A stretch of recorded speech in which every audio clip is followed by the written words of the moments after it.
네, 여러분 안녕하십니까. 대한민국을 대표하는 정치인들의 인생 이야기 따뜻하게 그리고 약간은 날카롭게 짚어보는 한판 열전의 박재홍입니다. 네, 이상민입니다. 한판 열전. 예. 오늘도 아주 뜨거운 분입니다. 아, 그런가요? 네, 항상 뜨거운 분이에요. 항상 이분은. 뜨거웠어요. 네네네. 예. 이분은 또 샤우팅이 생각이 나는데. 자, 오늘 또 모실 보석 같은 게스트 소개해 주세요. 그렇습니다. 오늘의 게스트 노무현의 입으로 청와대 대변인과 국정홍보 비서관을 지낸 분입니다. 지금은 2년 넘게 한판 승부 고정 게스트인 의리남이며 그거 좋은 거죠? 그렇죠. 예, 좋은 네, 겁니다. 의리 지켜야죠. 예. 네, 진중권 작가 김성애 소장을 조용하게 만드는 투머치 토커입니다. 이거는 좋은 건가요? 좋은 겁니다. 네네네. 네, 충남 논산시 계룡시 금산군에서 재선을 하신 더불어민주당 김종민 의원님 어서 오십시오. 의원님 어서 오십시오. 반갑습니다. 안녕하세요. 예, 의원님 항상 저 1부에서 뵙다가 이렇게 또 7시 반 이후에 이렇게 3부에서 뵈니까 이렇게 좋습니다. 확 다른데요? 확 다르죠.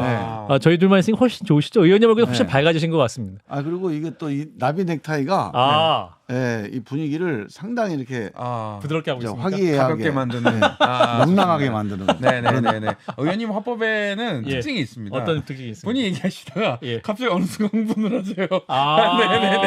네네네. 오늘도 한번 흥분시켜드릴 수 있어요? 네네네. 알아서 자가 발전하실 겁니다. 그렇군요. 근데 의원님의 화법이 저 여러 정치인을 보지만 굉장히 매력적이에요. 네네. 맞아요. 연설 구수합니다. 연설 화법을 들고 연구할 만한 샤우팅 화법. 또 관련 영상 저희가 많이 준비했으니까 우리 청취자 여러분도 애청자 여러분도 관심 있게 끝까지 함께해 주시죠. 네. 자, 그러면 김종민 의원의 내 인생 결정적 순간 첫 번째입니다. 노무현 마크맨입니다. 노무현 마크맨. 의원님 하면은 노무현 전 대통령 얘기를 빼놓을 수가 없습니다. 그 전에 의원님의 지금 모습 말고 그렇죠. 20대에는 어떤 모습이었는지 너무 궁금하기 때문에 옛날 사진 한번 보겠습니다. 예, 저희가 사진 하면 되게 이제 어렸을 때 초등학교 유치원 때 사진인데 아니, 저기 왜 올라가 계신 거죠? 네. 김종민 의원님이 나무에 계신 분이죠? 예. 저 언제적이죠? 대학생 때? 아니요, 저게 20대 후반인 것 같아요. 20대 후반. 서른 되기 전에. 나무에 왜 가셨습니까 그때? 이거 저기 나무에 왜 올라갔을까? 타잔 이런 겁니까? 저 때는 이제 저게 이제 되게 그러니까 사진 찍을 때 포즈 좀 열심히 애를 쓴 거예요. 포즈 잡는다고. 예, 좋네요. 좋아요. 예. 다리도 하나 꼬셨어요. 다리도 하나 꼬시고 굉장히 부자연스럽게 다리도 꼬시고. 저 때 그 대학 졸업하신 이후에 그 산에 올라가가지고 되게 땀을 많이 흘린 상태에서 나라를 걱정하면서 그때 자 다음 사진 한번 볼게요. 다음 사진. 요 사진은 요거는 약간 빨간색 티셔츠. 약간 해병대 느낌도 나고요. 요거 어디서 찍으신 거예요, 이거는? 저거 또 아마 그 언저리 같은데 저건 기억이 잘 안 나네. 기억이 잘 안 나네. 저게 어디서 찍은 거지, 저게? 본인은 맞으세요? 아니, 의원님. 큰 정치인 되시면 나중에 이제 하면 어린 시절 사진부터 해서 주요 사진들 많이 모셔야죠. 저 때는 그냥 빨간색 티셔츠면 저는 맞는 것 같아요. 기억에는 없는. 결혼 전입니까? 결혼 후입니까? 결혼 전이죠. 결혼 전에. 아주 좋아요. 아주 좋아요. 근데 어릴 때 사진이 하나도 없어요. 우리 작가님이 사전 인터뷰를 통해서 이제 3고 처리, 5고 처리, 10고 처리 했는데 사진이 없었던 이유가 뭡니까? 어린 시절 사진이. 일단 대학교 때는 우리가 사진을 안 찍었어요. 사진을 안 찍으셨어요? 수배당에서? 그때가 이제 전두환 독재 정권 시대니까 사진을 찍어 놓으면 나중에 그 사진이 이제 증거 자료가 돼가지고 너 얘랑 친하지 하면서 뭔가 조사를 받는다. 뭐 그런 약간은 좀 피해의식 같은 게 있어가지고 우리가 사진을 같이 안 찍는 그런 분위기였습니다. 그때. 그래서 진짜 대학 때는 찍은 사진이 하나도 없네 보니까. 그렇군요. 의원님 그 전공이 국문과, 서울대 국문과 졸업하셨네요. 국문과 왜 가신 거예요? 소설가가 되려고. 소설가. 문학소년. 그러니까 제가 문청이죠. 문청이요. 문학청년. 문학청년. 왜냐하면 그때 소설가가 되게 부러웠어요. 왜냐하면 소설가라는 게 인생을 이렇게 막 아득바득 현장에서 이게 막 이제 싸우는 게 아니라 한 발 떨어져 가지고 한 발 떨어져서 일로 가기도 하고 절로 가기도 하고 자기 마음대로 갈 수가 있잖아요. 전지적 작가 시점에서. 그래서 그 인생을 상당히 다양하게 살 수 있는 뭐 여행도 좋지만 다양하게 살 수 있는 방법 중에 하나가 소설가다. 소설가인 것 같은데. 잘 팔려야지 잘 다양하게 살 수 있지 잘 안 팔려. 네, 뭐 그때 이제 그런 생각을 할 수 있는 나이는 아니고, 그러니까 좋아하는 거 하는 나이기 때문에. 그렇죠. 먹고 사는 거는 별로 그때 신경을 안 썼던 것 같아요. 어떤 소설가 보시면서 나 저렇게 소설을 쓰고 싶다. 좋아했던 소설가. 그때 제가 제일 좋아했던 게 이문열의 사람의 아들. 사람의 아들. 그 사람의 아들부터 그러니까 이광수의 흙부터 시작해가지고 유정. 그 이광수 소설에 보면 서울에서 막 이렇게 연애하다가 실현당해가지고 저기 바이칼 호수 가서 막 눈물 흘리면서 막 이제 그 연인을 생각하는 스케일이 완전히 다르죠. 지금. 바이칼. 네. 뭐 양재천도 아니고 바이칼 호수. 그래서 그걸 보고 상당히 우리는 왜 이렇게 좁은데 갇혀 살까? 나도 좀 넓게 좀 무대를 좀 넓게 살고 싶다. 그래서 이제 소설의 세계로 이렇게 좀 빠져들었던 때가 있었습니다. 그렇군요. 그 의원님은 그 젊었을 때 눈물을 많이 흘리셨어요? 글쎄 뭐 필요할 때는 흘렸던 것 같아요. 필요할 때. 알겠습니다. 갑자기 당황하세요. 사모님은 행복하고 계시고. 자, 이후에 이제 내일신문 시사저널 기자가 되셨네요. 그죠? 그 내일신문이 첫 직장 이후에 시사저널 기자? 네. 기자 생활은 어떠셨어요? 해보시니까. 적성이 맞았어요? 기자 생활은 제가 중학교 때 그 교회를 다녔는데 교회에서 1년에 한 번씩 회지를 내요. 회지? 회지. 그러니까 우리 그 교회에 있는 학생들 글 같은 거 모아가지고 뭐 수필 이런 거 모아서 하나 이렇게 우리 학교 교지 같은 거. 그렇죠. 그거 제가 편집위원을 처음에 편집장. 편집장. 중학교 2학년 때. 중학교 2학년 때. 고등학교 때도 학교 교지 제가 편집장을 했었고. 문예부장. 대학 가서도 학보사에 했었고. 또 제가 이제 나중에 징역 갈 때 백만학도라고 하는 그 대학교 학생들 소식지 신문 학생회 연합 그 소식지가 아니고 학보 뭐 이런 게 있습니다. 약간 지하신문 같은 거. 지하신문 갖고 있는 거 걸리면 안 되는 거. 광주 항쟁에 대해서 이렇게 알리는 그런 용도로 만들었던 신문인데 그 민주화 운동 이제 알리는 그런 기관지 같은 거죠. 그 거의 제가 중학교 때부터 이 언론인의 삶을 사는 거예요. 꿈이 아니라 삶을 실제로 살겠다고 생각해 본 적이 없는데 하다 보니까 그렇게 길을 걸었더라고요. 그래가지고 나와가지고 나중에 이제 대학 졸업하고 이제 그 징역 나와서 무슨 일이 아닌데 기점이 왜 징역입니까? 네네 졸업이 기점이 아니고 징역은 몇 년 사셔서 징역? 징역은 한 2년 살았죠. 올해 대학교 4학년 때 들어가가지고 우리 노태우 대통령 취임할 때 그 운전을 베풀어 가지고 특사로 뭐 그때 한 달인가 놔두고 만기 한 달 놔두고 좀. 그래서 나온 다음에 또 그때 김근태 선배님 아시죠? 김근태 선배님이 하던 민청년이라는 데가 있어요. 민주화 운동 청년연합. 거기에 기관지가 민주화의 길이라는 거예요. 거기 또 편집위원으로 또. 편집에 좀 많이 그러니까 인생의 편집위원. 그 의도했던 건 아닌데 어떻게 이 일하는 게 되게 언론일, 이 저널리스트의 길을 계속 걸어왔던 것 같아요. 그렇군요. 그 기자 생활을 하셨으면 정치인분들도 많이 만나셨을 것 같아요. 그렇죠. 기억에 남는 정치인분들 누가 있을까요? 정치부 기자를 오래 하셨던 분. 노무현이죠. 뭐. 노무현. 당시 의원이었나요? 그 당시에는 의원이 아니었고 의원이기도 했고 아니기도 했고. 노무현 마크맨. 그리고 이제 이회창 그 당시 총재. 이회창. 또 박근혜 의원. 뭐 김근태 의원. 뭐 그 당시에 되게 고언저리에 그 시기에 제가 정치부 기자를 했으니까 그 시기에 의원들 많이 만났었죠. 그렇군요. 노무현 마크맨이라고 불린 건 언론사 통틀어서 좀 드문 일이었다라고 하는데 맞습니까? 그때는 이제 그 이후에는 뭐 노무현 마크맨이 많이 있었는데 90년대니까 90년대는 노무현 마크맨이 거의 없을 때인데 왜냐하면 노무현 대통령이 아직은 국회의원도 아니고 또 별로 가능성도 없어 보이고 아직은 큰 정치인 대열에 아직은 들어가지 못한 상태. 뭐 특별히 이제 언론사에서 노무현 집중할 정치인을 특별히 마크를 안 하던 시절이에요. 근데 저는 이제 그때 시사저널에 있을 때 제가 시사저널이 주간지니까 주간지는 뭐 누구를 특정하게 뭐 정당이나 출입처를 딱 정해놓지도 않으니까 그냥 제 맘대로 마크를 하는 거예요. 제가 이제 그냥 셀프 마크맨. 노무현이 좋아가지고 아. 그러니까 노무현에 대한 기사를 쭉 전담해서 썼는데 근데 사실은 제가 이제 이광재 전 지사, 네. 안희정 전 지사가 저희 같은 대학 동기들이거든요. 사무실에 거기 이제 그 친구들이 있잖아요. 운동권도 그 같이. 친구들이 있으니까 사실은 거기를 자주 갔어요, 제가.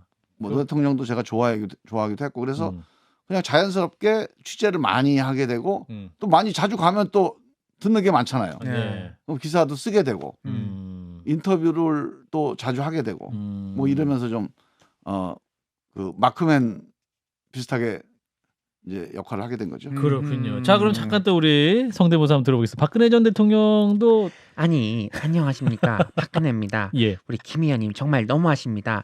저랑 같이 짠 하면서 산사춘 마셨던 거 기억 안 나십니까? 나십니까 안 나십니까? 그때 산사춘을 네, 드셨던 네. 그 이런 기억이 사연이 있습니까? 산사춘은 어디서 드셨어요? 그때 이제 박근혜 대통령이 예.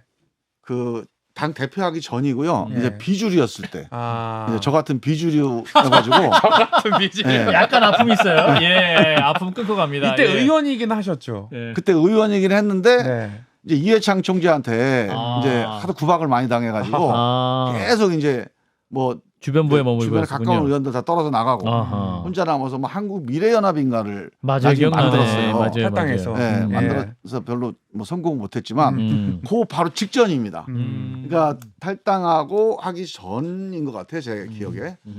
그러니까 이제 그 야당의 비주류 의원을 이제 제가 취재를 하고 예. 뭐 만나서 이런저런 얘기도 하고. 근데 이제 그때 박근혜 대통령이 그때만 해도 이게 기자들하고 거의 만나질 않았거든요. 술도 안 먹어요. 몰라요. 저 빼고 뭐 마셨는지 모르겠는데 그냥 소문에 별로 그렇게 왕따설. 기자들하고 안 어울린다. 안 어울린다. 네, 취재 그래서 어렵다. 제가 인터뷰를 한번 한 적이 있어요.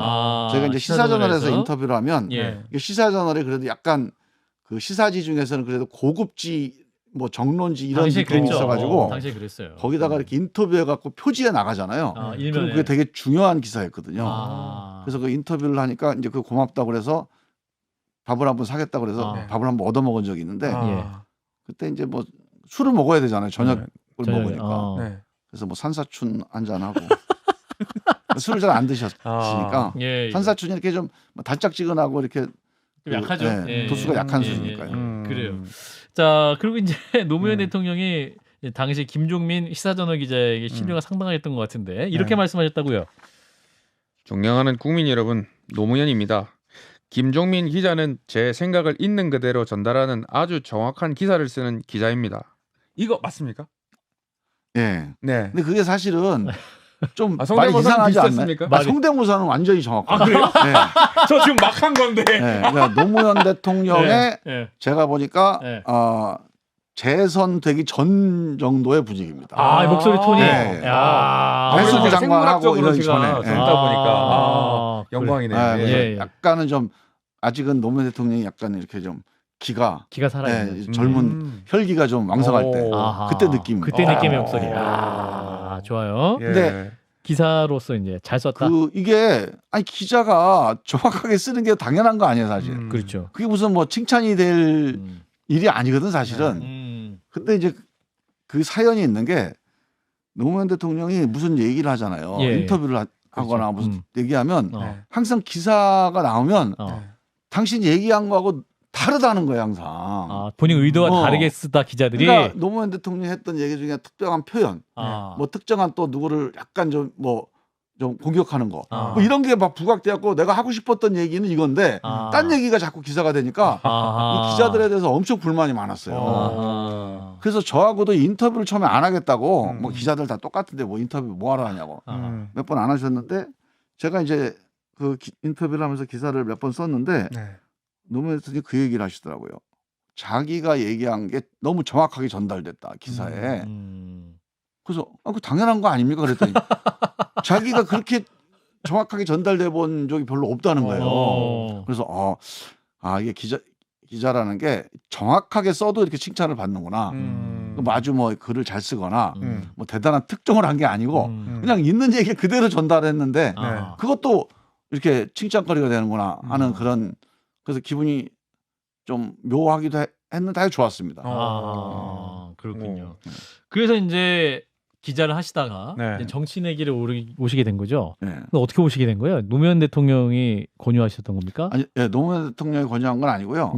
제가 이제 정치인이라기보다는 기자 생활하면서 좀 정치에 좀 가까워지게 된 계기가 2000년 총선 때예요. 2000년 총선 때? 2000년 총선 때인데 그때 무슨 일이 있었냐면 노무현 대통령이 종로에서 3선을 안 하고 부산 나가서 떨어졌어요. 맞아요. 그때 다 부산 나가서 당선될 거라고 봤는데 이제 남북 정상회담 발표 나고 하면서 영남이 또 저쪽으로 이렇게 싹 한나라당으로 싹쓸이 되면서 떨어졌죠. 제가 그거를 딱 낙선한 뉴스를 보고 노무현 대통령이 바보 노무현. 다른 사람은 다 국회의원 선거 운동을 했는데 노무현 대통령만 대통령 선거 운동을 한 것 같다는 생각이 들었어요. 왜 그러냐면 다른 사람은 국회의원에 당선이 됐으니까 국회의원 선거 운동한 거 맞죠? 근데 이분은 국회의원 선거는 떨어졌는데 와, 저 정치인 정말 살려야겠다. 이게 자기 지역구가 아니라 전국적으로 그런 생각이 들 만한 사건이었어요, 그게. 그래서 제가 딱 느낌이 그때 이제 기자로서의 감이죠. 야, 저거 사건이다. 그래서 제가 그날 전화를 해가지고 그 노무현 대통령 그 참모 중에 친구가 하는데 인터뷰를 좀 하자. 내가 당장 내려가겠다. 아니 선거 졌는데 무슨 인터뷰를 하냐고. 그래서 제가 이제 내려갔어요, 밤에. 부산에 내려갔는데 이제 노 대통령이 그 사무실에서 소파에 앉아 있고 뭐 다른 이제 선거 운동원들은 완전히 다 이제 처져가지고 이제 인생 이제 그 약간 포기한 표정으로 다 앉아 있고 그런 때인데 제가 이제 그 사무실에 딱 가서 노 대통령을 뵙고 그 말씀을 드렸어요. 우리 노 의원님은 대통령 선거 운동을 하신 거다. 이번에 부산에 떨어졌지만 정말 많은 국민들이 노 의원 떨어진 거에 대해서 정말 마음으로부터 안타까워하는데 이거는 정치인한테는 엄청나게 큰 힘이 에너지가 될 거다. 저랑 인터뷰 좀 하시자 그랬더니 눈이 이게 반짝반짝 그전에는 김 기자 그냥 차나 한잔하고 가라. 정치 안 한다. 그러더라고요. 그래서 내가 설명을 드렸더니 그게 힘을 얻으셨구나. 눈이 반짝반짝해서 그렇게 볼 수도 있나? 그러더라고.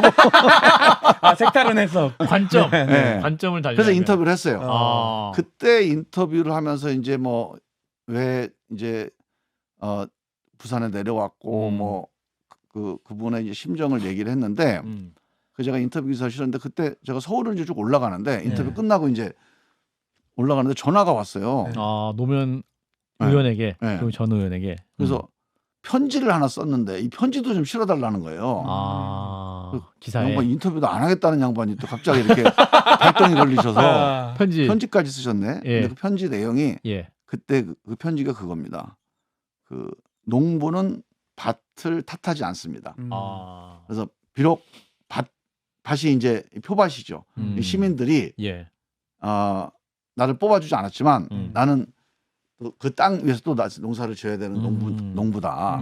밭이 문제가 있는 게 아니고 내가 열심히 해야 되겠다. 뭐 이런 취지로 이제 말씀을 하신 게 있는데 그때 제가 그 전까지는 그냥 친한 정치인 혹은 뭐 가까운 정치인 정도였는데 그때 제가 그 2000년 선거에서 낙선하는 걸 보고 저도 이제 노무현 팬이 됐습니다.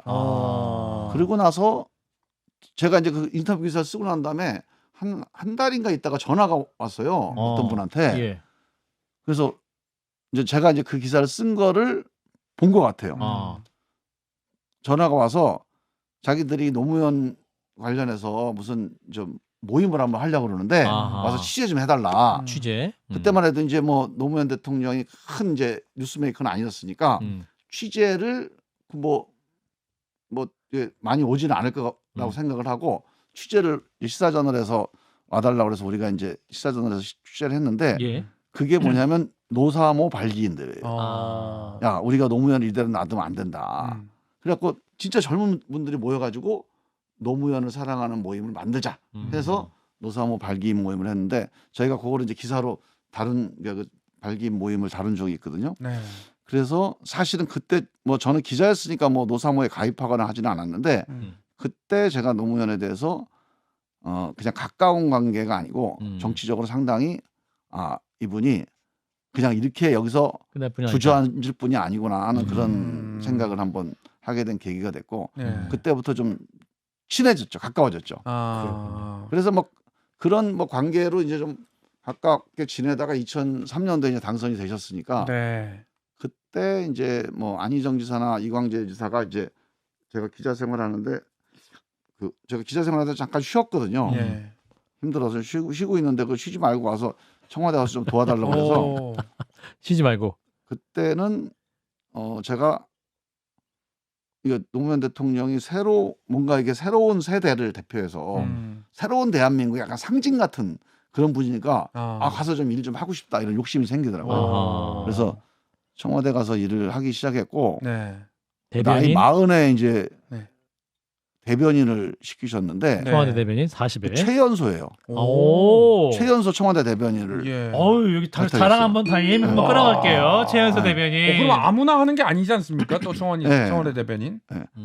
그게 이제 나중에 제가 선거 나왔을 때 이것 때문에 막 고발도 나오고 그랬는데 사실관계 틀리다 허위 사실이다. 아니 이거를 제가 선거 홍보문에다가 역대 최연소 청와대 대변인이라는 구절을 하나 집어넣었는데 이게 사실이 다르다는 거예요. 그래서 왜 다르냐라고 내가 나중에 이제 확인해봤더니 그 고발한 분이 뭐 좀 약간 정치적인 의도 때문에 고발했겠지만 그 다음에 이명박 대통령 때 김은혜 대변인이 39세로 최연소가 바뀌었다는 거예요. 갱신이 됐다. 신기록이 바뀌었는데 왜 최연소를 타이틀을 어디다 썼냐. 그 당시엔 최연소였고 그 다음에 깨진 거니까. 그렇죠. 이제 세계 신기록을 이제 세웠다가 몇 년 기준으로 해야겠네요. 갱신이 되잖아요. 2003년 기준. 그게 이제 선거법에 걸린다 이러고 이제 막 고발을. 그러니까 이제 원래 선거판이 이렇게 행복하네요. 그래서 뭐 그건 당연히 기각이 됐는데 하여간 그 나이 40에 청와대 대변인을 시켰다는 건 노무현 대통령 입장에서 상당히 모험이거든요. 그렇죠. 그 전에 이제 청와대 대변인들은 되게 뭐 우리 다 아시는 우리 박지원 전 장관 이런 분들이 50대 중후한 분들이 많이 했어요. 국장급 이상. 근데 그때 왜 이제 젊은 사람을 시켰냐? 이 3D 업종으로 바뀌었습니다. 대변인이 노무현 대통령이 청와대 들어가면서 이제는 그 청와대 기자실을 완전히 개방을 해버렸어요. 맞아요. 기자가 청와대 출입 기자가 한 30명 수준에서 갑자기 300명 수준으로 늘어난 거예요. 이 전화를 기자 전화를 다 받아야 됩니다. 대변인이. 그러니까 연세 드신 분이 하기가 어려운 거예요. 그러네. 그래서 젊은 기자가 고생 좀 해라. 그래서 새벽 5시부터 이제 석관들은 새벽 5시에 전화하기 시작하거든요. 그래서 이제 젊은 대변인을 시킨다고 그래서 제가 운이 좋게 청와대 대변인에 발탁이 돼서 정말 큰 경험을 했죠. 저한테는. 왜냐하면 1년 하여간 수고 많으셨습니다. 네. 1년 내내 대통령 주재 회의는 공식 회의, 비공식 회의에 다 제가 배석을 하는데 대통령 회의라고 하는 게 뭐 우리 이런 공식 행사보다도 회의가 있어요. 회의. 뭐 안보, 경제, 민생점검이 회의를 하는데 이 대통령 주재 회의는요. 보통 그 부처에 뭐 기재부다, 뭐 산자부다 그러면 한 10번 정도 회의를 거쳐서 회의 자료를 만듭니다. 그 자료를 가지고 회의를 하는 거예요. 저희 사진 하나만 보여주시죠. 한번 끌어갈게요. 당시 의원님께서 청와대 근무 시절 사진. 그거 보고 넘어가겠습니다. 자, 우리 김종민 의원님의 청와대 근무 시절 사진 혹은 노무현 전 대통령과 함께 있었던 이 담뱃불도 붙여드리고 저런 사진을 또 제공해 주셨어요.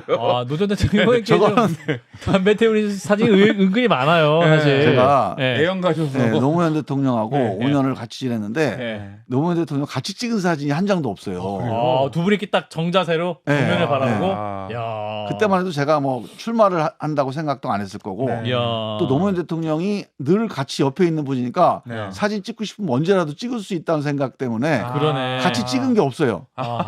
그래갖고 그때 사진 같이 찍었던 그 후배가 자기 카메라에서 청와대 그 사진 기자단에 있던 그 후배가 하나 TV에서 골라낸 사진이 저겁니다. 유일하게 골라낸 사진이 투샷이 저거예요. 놀랍네요. 놀라워요. 자, 저게 이제 네. 대통령께서 아침에 관저에서 회의하시다가 네. 담배 한 대 피자. 그리고 데리고 나가서. 나름의 생활 루틴이셨군요. 네네네. 자 그렇게 해서 이제 우리 김정민 의원님이 네. 이제 노무현 정부 참여정부에서 5년을 다 채우고 나서 만기 출소. 예. 만기 출소하신 후 또 정치인으로서의 인생을 계속 걸어갑니다. 네. 자, 두 번째 인생 결정의 순간 넘어가겠습니다. 두 번째입니다. 김종민 매직입니다. 매직. 네. 와우. 매직. 의원들끼리 예. 싸우고 예. 또 분위기가 살벌한 상황이 많지 않습니까? 그렇죠. 상임위장 그리고 국감장에서 그런 일들이 많은데 의원님만 떴다 하면은 폭소 클럽이 돼요. 웃음이 번진다. 네네 그렇습니다. 예. 개그 콘서트장이 됩니다. 아하. 네. 그 유명한 네. 내가 유명한 조국이야. 요거 그 느낌이 아닙니다. 아, 내가 조국이야 내가. 그거 한번 네, 이제 직접 이렇게. 영상 보면서 네. 배워볼게요. 자 영상 액션. 우리 야당 의원들도 자당이라고 해서 이거 선을 넘는 것까지 감싸면 안 됩니다. 왜 질문을 김도우 의원한테 하냐고요? 그러니까 그렇지. 장제원 의원도 그러시면 안 돼. 이게 뭡니까 이게 지금. 감쌀 거 감싸야지. 자 우리 3차장님 잠깐. 뭘 감사 그러면 뭘 감사 그러면 조용히 좀 하세요 김도우 의원. 감사 맞아 이게 지금? 맞습니까? 예? 사건 관련자가 수사하지 말라고 하는 국정감사 맞냐고 이게. 그 논리대로 하면 조국은 벌써 물러나야 돼. 그게 맞냐고 지금.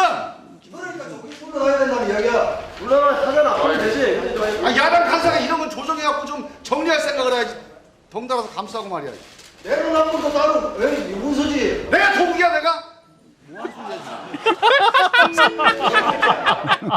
야, 요 영상은 인터넷 유튜브에도 굉장히 많이 회자된 내가 영상이다. 조국이야 내가. 예. 아니, 저게 이제 김도부 의원이 김도우 의원님. 자꾸 조국 장관 관련해서 예. 뭐 이게 문제고 저게 문제고 자꾸 내 질의를 지금 방해를 하는 거예요. 방해해서. 그래서 방해하지 말라고. 그럼 조국 장관한테 물어보라고 왜 나한테 자꾸 물어보냐고. 내가 이제 조국이냐? 그렇구나. 두 분 대화가 평행선을 달리고 있는데 거기서 샤우팅을 하셨어요. 예. 처음에 금태섭 의원도 옆에서 빵 터지셨는데. 네. 자, 또 의원님의 유머와 재치를 느낄 수 있는 영상 또 하나 준비했는데 이것도 저희 제작진이 심혈을 기울여서 자, 한번 볼까요? 우리 김도 관사님도 내 이름 이야기하지 마. 생각을 해. 왜? 이름 부르는 것도 안 돼? 안 돼. 왜? 부르지 마. 그럼 뭐라 그래야 돼 그럼? 내가 이야기하지 당신? 마. 뭐라 그래야 돼? 당신은 막말이지. 뭐라 그래야 되냐고 내가. 간사님 있잖아 간사님. 아니 내가 말을 좀 걸고 싶은데 뭐라 그래야 돼? 자, 당신하면 막말이고. 그럼 귀하. 뭐야지? 그러니까 대화를 해야 될 거야 대화를. 그러니까 아시죠 이제. 김종민 의원 나서면 이게 이 개그가 왜 돼. 코미디가 되네 이 역사. 저 뭡니까 저게? 여기서도 김도우 의원이 연속으로 출연하시는 지금 법사위원장이시고 네. 그죠 그죠. 그때 예. 간사를 했어요. 법사위 간사. 간사를 했는데 예. 자꾸 이제 그때 박주민 위원장이 간사했는데 예. 저 위원장 대신 대행. 이제 회의를 진행하고 법사위원장 있는데 대행. 자꾸 못 사게 구니까 제가 이제 그거를 좀 막아주려고 나간 거예요. 근데 간사가 대화하고 조정을 해야지 자꾸 이제 이게 회의를 막 이렇게 흔들어 버리니까. 예. 근데 그런 여유는 어디서 나오는 겁니까? 뭐라고 해야 돼? 당신은 막말이고 이러면. 이제 우리 김도우 의원도 본인도 이제 자기 이름 부르지 말라는 말이 얼토당토 않잖아요. 그게. 그러니까 본인도 이제 말이 안 되는 걸 아니까 예.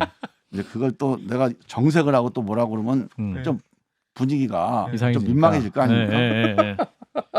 장지원 의원도 그 문제에서 굉장히 요즘 무서우시던데 그래도 의원님이랑 같이 있으니까 그래도 좀 웃음으로 제가 승화되고. 법사위가 없으니까 우리 예. 김도우 의원이 가끔 요새 우리 엘리베이터 만나면은 오다가다. 예. 김 의원이 법사위가 없으니까 법사위가 너무 딱딱하다는 거예요. 그래서 자꾸 법사위 오라고 저를 꼬시더라고. 통과제리도 아니고. 그렇군요.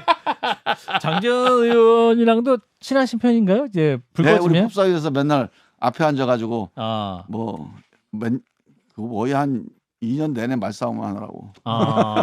진짜 또 상임위 같이 2년 하면 또 친해지시기도 하고 그죠? 네. 예. 그리고 제가 예. 장지원 의원하고는 법사위 때도 했고 그다음에 정개특위를 같이 했어요. 아하. 제가 정치개혁특위. 이제 민주당 간사, 여기가 이제 그때가 뭐 미래통합당인가 자유한국당 간사 예. 해가지고 그때 실질적으로 이제 마쿠 대화를 되게 많이 했습니다. 장지현 의원과 그때 그래서 뭐 여러 가지 양반이 어떤 생각을 하고 어떤 작전을 가지고 있구나 이런 거를 그때 제가 다 이제 알았죠. 장지현 의원이 친윤이잖아요. 친윤 친윤이죠. 의원으로. 그래서 지금 뭐 이제 지금 뭐 잘 나가죠 이제. 잘 나가죠. 그때는 뭐 이렇게 잘 나가는 편은 아니었는데. 그때 아니었는데. 예, 요즘 잘 나가시는 거 보시는 거 어떠세요? 잘 나갈 때 잘해야 되는데. 요즘 못 하고 있습니까? 네, 잘 나갈 때 이제 옷도 때깔도 좋아지고 또 얼굴도 이제 이렇게 보통 뭐 왜 그런지 모르겠는데 장관 되고 무슨 뭐 이렇게 실세가 되면 얼굴에 이렇게 윤기가 흘러요. 그래요? 네. 그리고 이제 일반 사람들이 국회의원 되면 또 그렇게 보이나 봐요. 의원 되면. 네. 윤핵관 아닙니까? 그러니까 윤핵관이 되고 난 다음에 뭐 얼굴에 이렇게 윤기도 흐르고. 그래서 엘리베이터에서 만나면 뭐라고 말씀하세요? 그런다고 뭐 밥을 한번 사준 것도 뭐 부산에 뭐 명물이라고 뭘 보내준 것도 저는 우리 딸기도 보내고 인삼도 보내고 유명하죠. 논산 딸기 유명하죠. 우리 제가 법사에 있을 때 젓갈도 보내고 그랬거든요. 젓갈도 보내고 우리 축제할 때 이제 좀 영업 마케팅 하느라고 하나 보내면 적어도 한 주고받는 게 한 있는데 20개는 사야 되니까 가시면 거긴 아무것도 없습니까? 근데 뭐 윤핵관 되고 난 다음에 뭐 연락이 없어요. 전화도 없어요. 자, 의원들 사이에서 또 애칭으로 막 별명 같은 것도 짓고 막 그러신다면서요. 우리 의원님께 황희 의원이 지어진 별명이 있다고 하는데 황희. 그건 좀 제가 민망하긴 한데. 좋은 거구나. 그 별명이라고 할 만한 게 없어요, 제가. 워낙 뭐 사람이 좀 이렇게 반듯하고. 네, 그리고 이제 본인이 반듯하고 그렇죠. 빈틈이 없고 논리적이고 달병이고. 그러니까 이게 좀 사람이 약간 그 좀 문제가 있는 거죠. 별명이 없다는 거는 별명이 없는 건 사람이 이제 그 이렇게 친근하지가 않다는 건데 제가 반성을 좀 해야 됩니다. 그러네. 근데 황희 의원이 그나마 그 별명 지어줬어요. 로크루소라고 그래요. 노크루소? 네, 로크루소. 그게 뭐예요? 노크루소가 뭐야? 로크루소가 뭐죠? 로크라는 분 몰라요 혹시? 로크루소. 로크루소. 알죠. 사상가 아닙니까? 미국 영국의 시계 없이. 프랑스의 철학자 루소. 로크 루소가 쉽게 얘기하면 민주공화국의 어떤 철학적 토대를 만든 분들 아니에요. 정치개혁. 네. 근데 제가 맨날 정치개혁, 민주공화국, 민주주의 맨날 그 얘기만 하니까 또 노크 루소 나오셨네 또. 김루소. 존 노크. 이제 그 얘기는 긴 얘기 하지 말라는 얘기거든요. 근데 이제 했던 얘기 그만해라. 야, 뭐 민주주의 얘기나 하고 그만해라. 또 철학적인 얘기하고 하지 말고 빨리 술이나 한잔 하자 이런 얘기할 때 로크루소께서 이제 말씀이 끝나셨습니다 이러고 굉장히 친하니까 하신 말씀이네. 그렇구나. 로크루소. 예, 좋습니다. 출구조사 브레이크는 무슨 얘기예요? 출구조사 브레이크. 저도 그게 참 이해가 안 가는데 제가 전혀 의도한 게 아닌데 제가 국회의원 선거를 3번 했거든요. 우리 논산에서. 근데 3번을 했는데 한 번은 떨어지고 2번은 당선이 됐어요. 근데 3번 다 출구조사에서 내가 이기면 낙선하고 출구조사에서 지면 당선돼요. 그래요. 그리고 퍼센트도 딱 플러스 마이너스로 바뀌어요. 제가 출구조사에서 만약에 플러스 1 이겼다. 그래서 이제 됐다. 한숨 자야겠다. 자고 나보니까 마이너스 1이야. 결과는. 첫 번째가 그랬어요. 첫 번째가 그랬고. 두 번째는 마이너스 2%가 지더라고요. 출구조사 결과가 야 그때 어땠어요? 딱 결과 6시에 땡 하고 봤을 때. 거꾸로구나. 첫 번째가 플러스 2였는데 마이너스 2가 돼서 졌어요. 졌고. 두 번째는 마이너스 1% 지더라고요. 결과가. 마이너스 1%니까 사실 그래도 끝까지 봐야겠다. 경합이니까. 봐야 되잖아요. 근데 불안하죠. 아무래도 한번 떨어졌으니까. 또 마이너스 1이야? 근데 저희 어머님이 이겼어. 그냥 그러면서 어머니가 그리고 이제 저희 어머님이 그 논산 내려오셨다가 밤에 당신은 올라가신다고 기차를 타시더라고. 뭐 보니까 다 이겼던데 뭐 하고 올라가시는 거예요. 엄마의 힘. 어머님이 이제 기도를 했는데 하나님이 다 이겼으니 걱정하지 말라고 아멘. 전화가 오셨대. 어머니가 권사님이세요?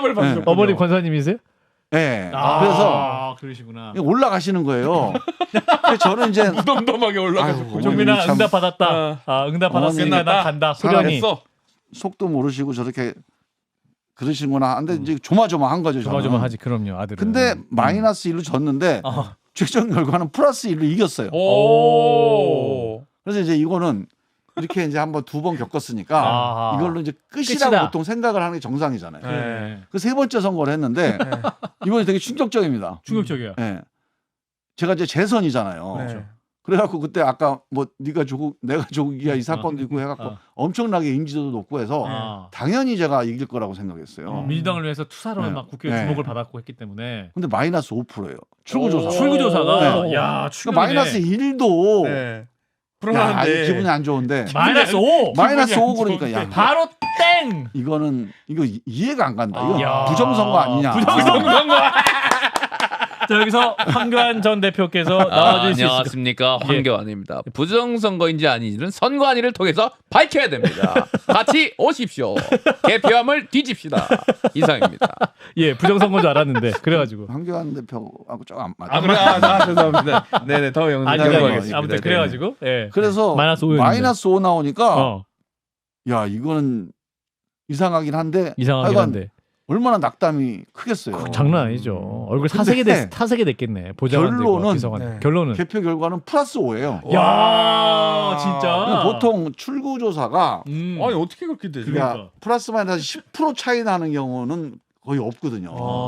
그러니까 출구조사가 차이 날 수 있는 최대치입니다 이게. 5%. 마이너스 5에서 플러스 5가. 그러니까 이게 플러스 마이너스 92.7% 뭐 신뢰 범위 뭐 이거네. 그 충청도 유권자들이 속내를 밝히지 않았나 보네. 출구조사할 때. 뭐 그런 것도 있는데 저도 고향이 청주에서 압니다만. 그런 것도 있고 아니 충청도 사람들이 이제 되게 웬만하면 다 잘해주려고 그래요. 그러니까 표가 2표가 있으면 2표 다 찍어준 양쪽 다 찍어주고 싶은 이제 그런 분들이 충청도 분들입니다.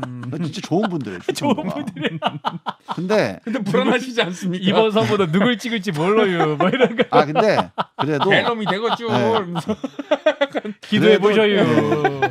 어머니께 물어봐요. 이번에도 삼선할 수 있을지. 엄청난 응원을 많이 해요.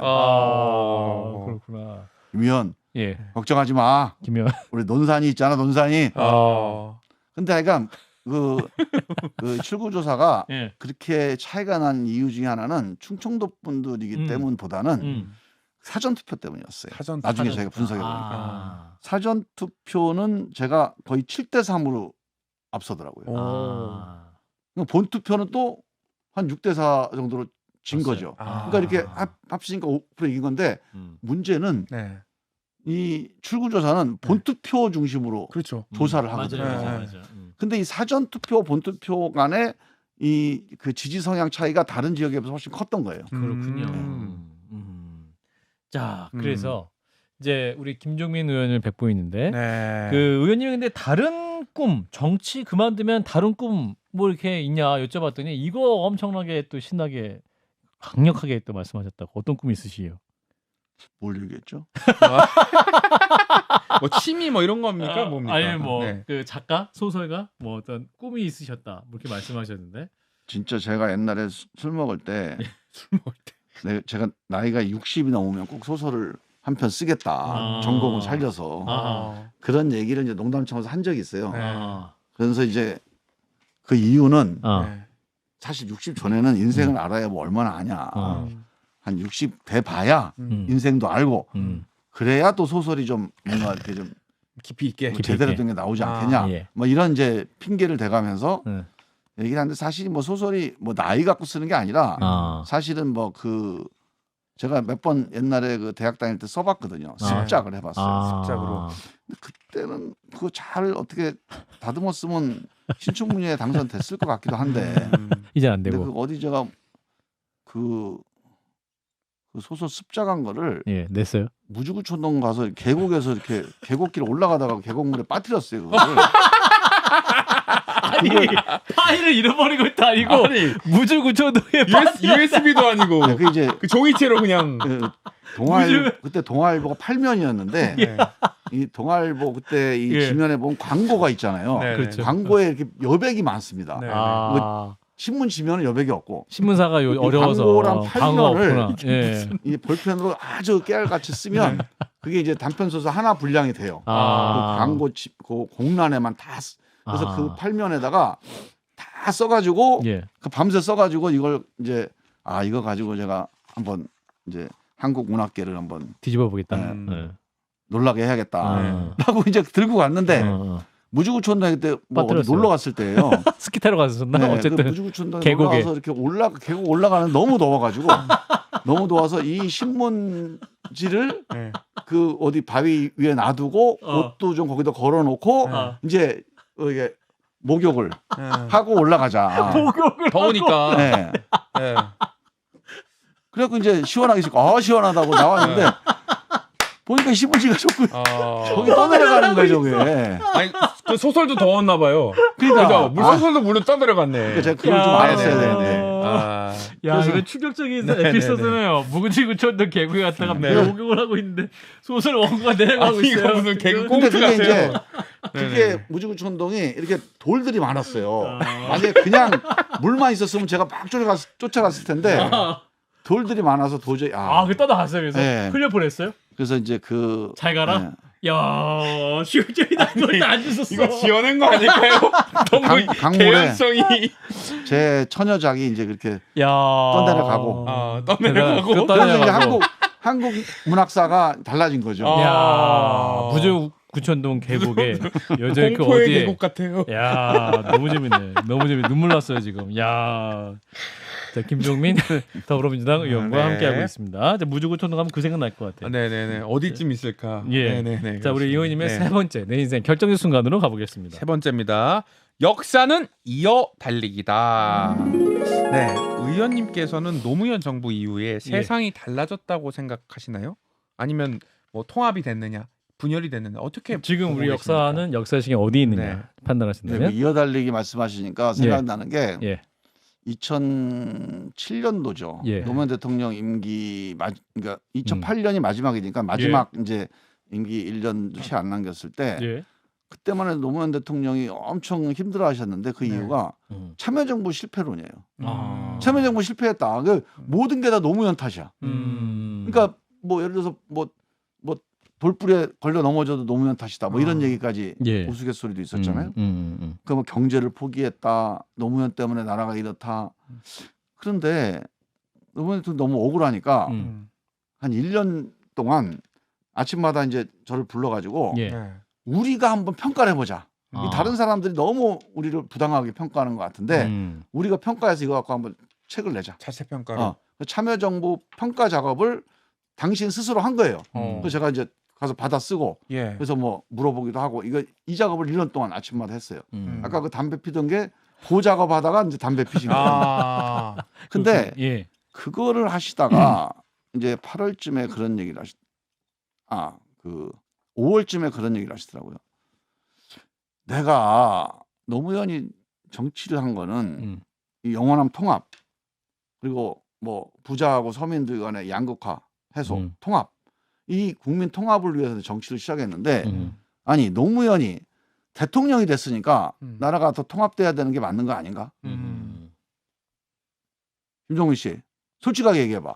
노무현이 대통령돼서 대한민국이 더 통합됐나 더 갈라졌나? 한번 솔직하게 얘기해봐고 물어보시더라고. 그래서 제가 이제 불의의 이제 이 어려운 질문을 받고 진짜 솔직하게 말씀하셨어요? 갈라졌습니다. 이러면 또 엄청나게 혼날 것 같고 나가 이러지 않겠습니까 그러면은? 아니 뭐 그러진 않을 텐데 이제 엄청 이제 이게 실망하실 테고 통합이 됐습니다. 그러면 또 뭐 이게 쓴소리도 해야 비서관이라고 입에 발린 얘기하면 어떡하냐? 그렇죠.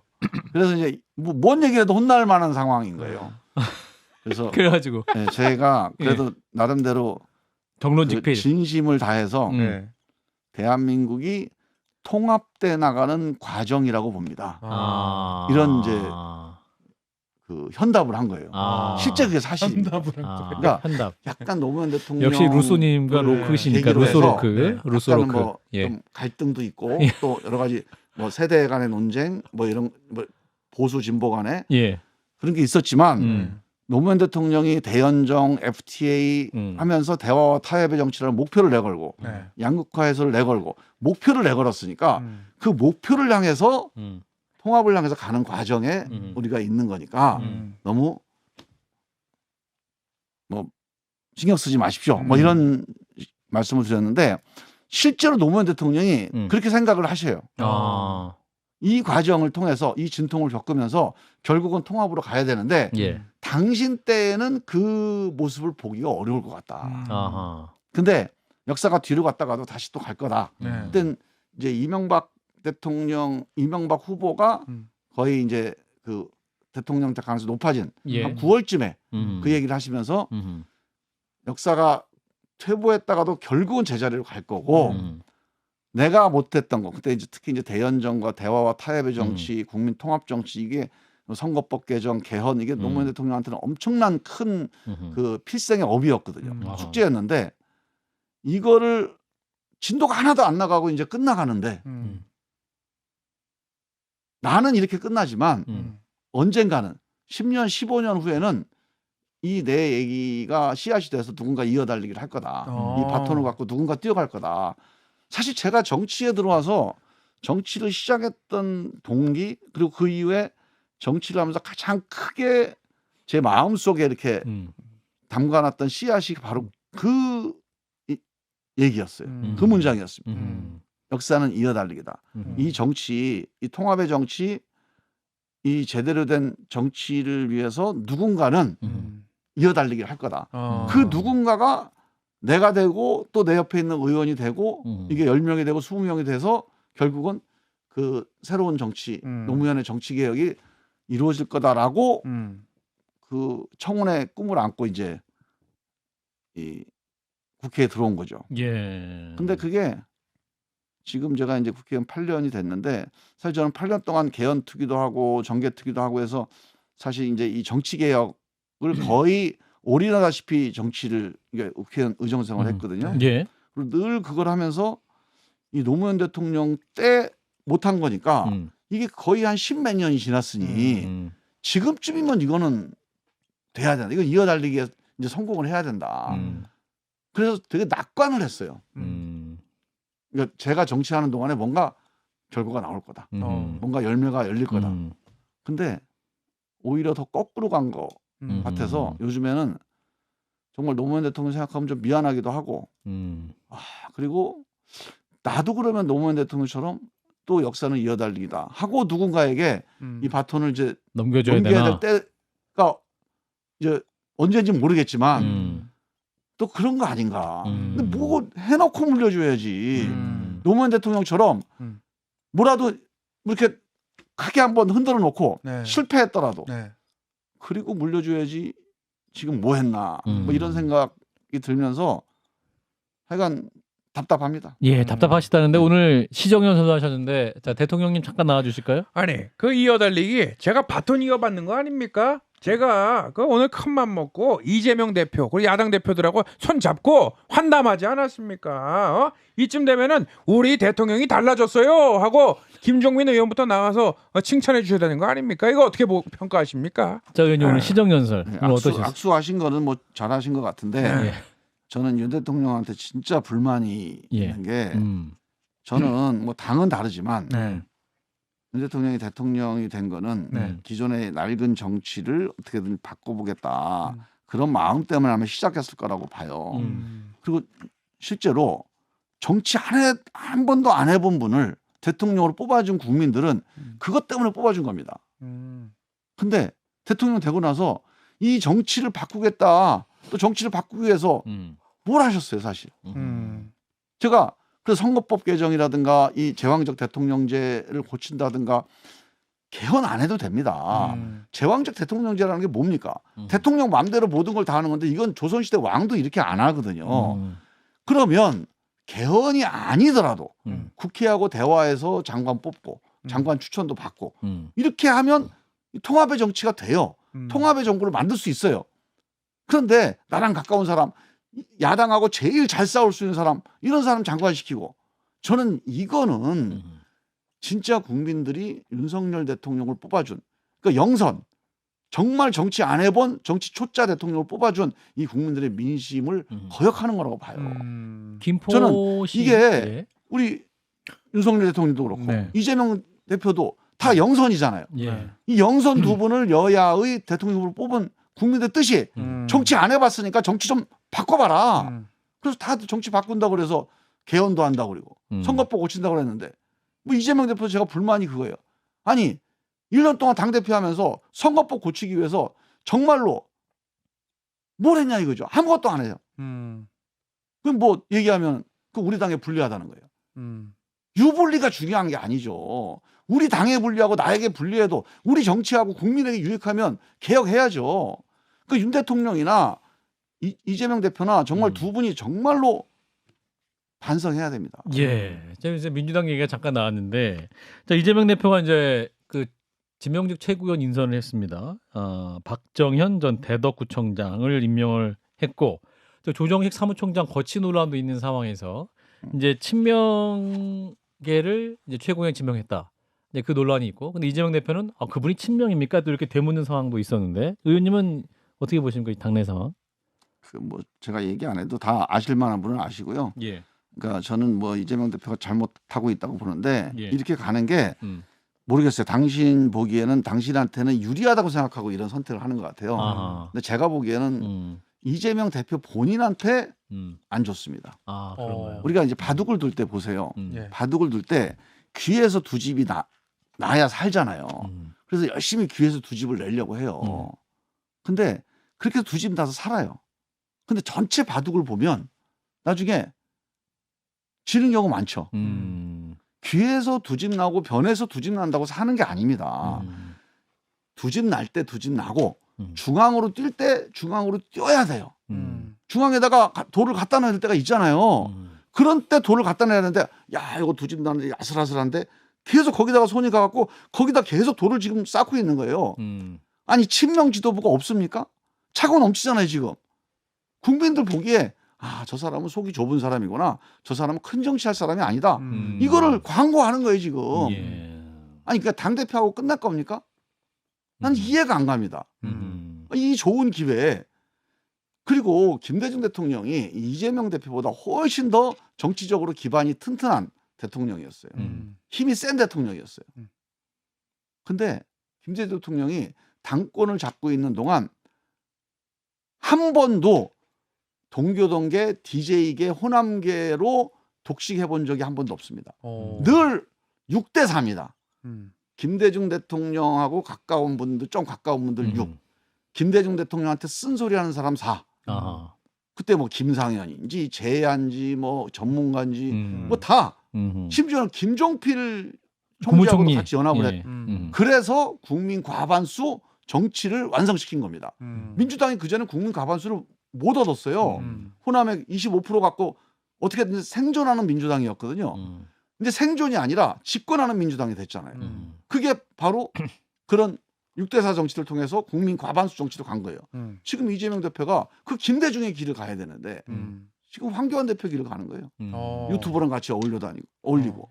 그다음에 우리 저기 뭐야 그 강경파들 거기만 그리고 강경파 목소리만 대변하고 강성. 그 황교안 대표 그러다가 어떻게 됐습니까? 그분 성공했어요? 저는 이재명 대표가 지금 개인적으로도 이거는 정치적으로 성공하는 길이 아니에요. 실패의 길이고 뭐 개인적으로 실패하는 게 또 그분 사정이니까 제가 왈가왈부할 일이 아닌데 민주당이 실패할 수가 있잖아요.